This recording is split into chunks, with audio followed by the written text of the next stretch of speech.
ਸਤਿ ਸ਼੍ਰੀ ਅਕਾਲ। ਮੈਂ ਗੁਰਪ੍ਰੀਤ ਕੌਰ ਵਿਰਕ। ਤੁਸੀਂ ਦੇਖ ਰਹੇ ਹੋ ਕ੍ਰਿਸ਼ੀ ਜਾਗਰਣ ਦਾ ਖਾਸ ਐਪੀਸੋਡ। ਸਾਡੇ ਨਾਲ ਮੌਜੂਦ ਹਨ ਅੱਜ ਫਾਜ਼ਿਲਕਾ ਜ਼ਿਲ੍ਹੇ ਤੋਂ ਪਵਨ ਕੁਮਾਰ ਸਰ।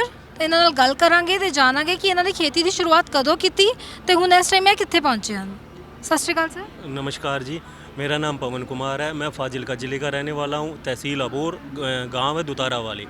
और मेरे को खेती करते हुए तकरीबन 10 साल हो गए हैं। और पहले बड़े भाई और पापा देखते थे। अब जब से मैंने किन्नू में की खेती शुरू किया तब से मैं देख रहा हूँ। और मैं 30 एकड़ में खेती करता हूँ और जिसमें 5 एकड़ मेरे पास किन्नू है और बाकी मैं दूसरी मिक्स क्रॉप्स लगाता हूँ जिसमें पैडी, वीट, मस्टर्ड और कॉटन भी है। ठीक है सर। और सर जब कीनू की आप खेती कर रहे हैं तो इसमें आपने कब शुरुआत की है, कैसे की है और क्या इसमें बदलाव देख रहे हैं आप? मैम किन्नू हमारे पहले काफ़ी टाइम पुराना लगा हुआ है।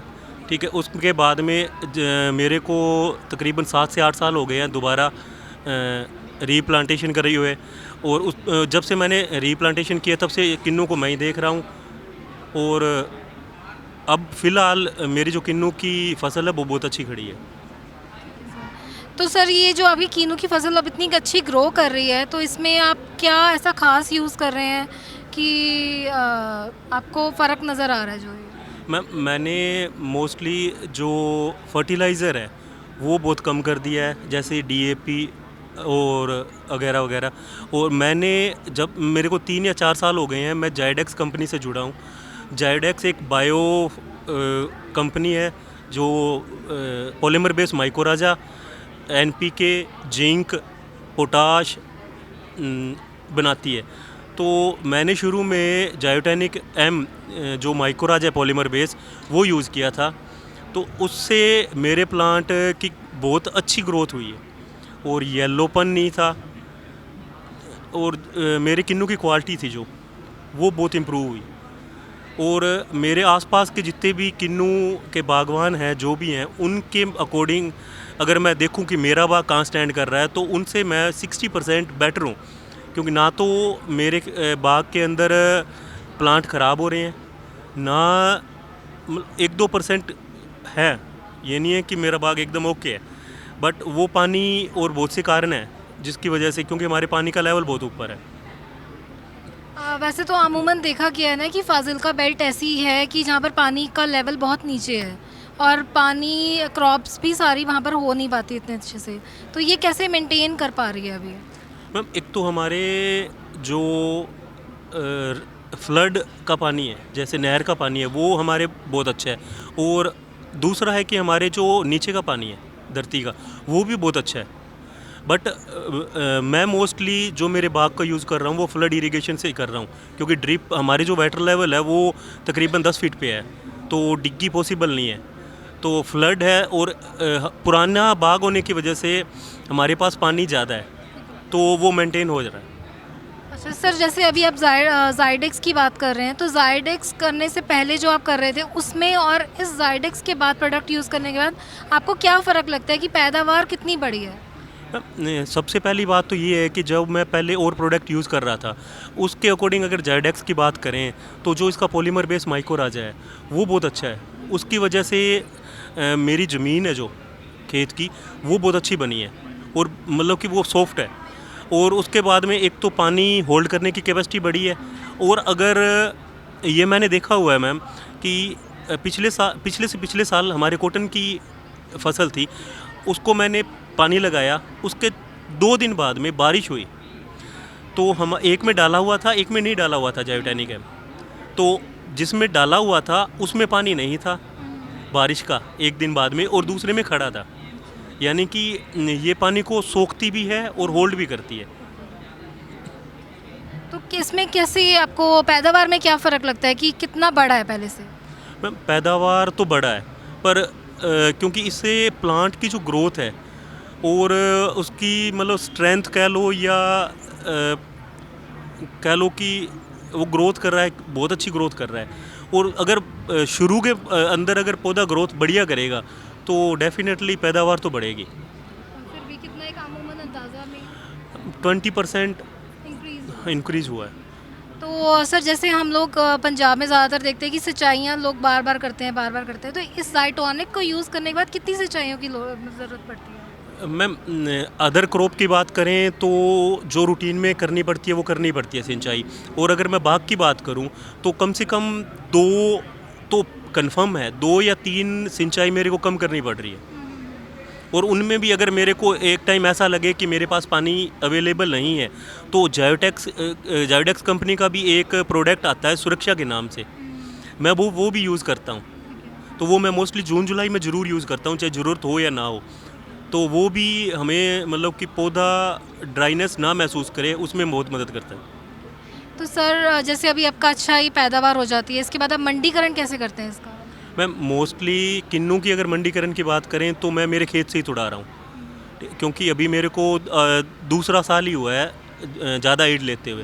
तो मैं बाज़ार में नहीं लेके जाता, क्योंकि वहाँ पे मेरे को लेबर की दिक्कत आती है। हमारे गांव के आसपास लेबर की बहुत दिक्कत है, तो वो मिलते नहीं है, इसलिए मैं सिर्फ सीधा ठेके पे देता हूँ, चाहे वो पर केजी हो या पूरा सेटलमेंट हो कि पूरे का पूरे बाग की एक कीमत जो होती है उससे। तो अभी कीनू से आप कुछ प्रोसेसिंग का काम भी कर रहे हैं? नहीं मैम, प्रोसेसिंग का कोई काम नहीं कर रहे हैं। और कितने लोगों को रोज़गार दिया हुआ है अपने बागवानी में और खेती में? मैम, तकरीबन 5 से 10 लोग काम करते हैं मैम।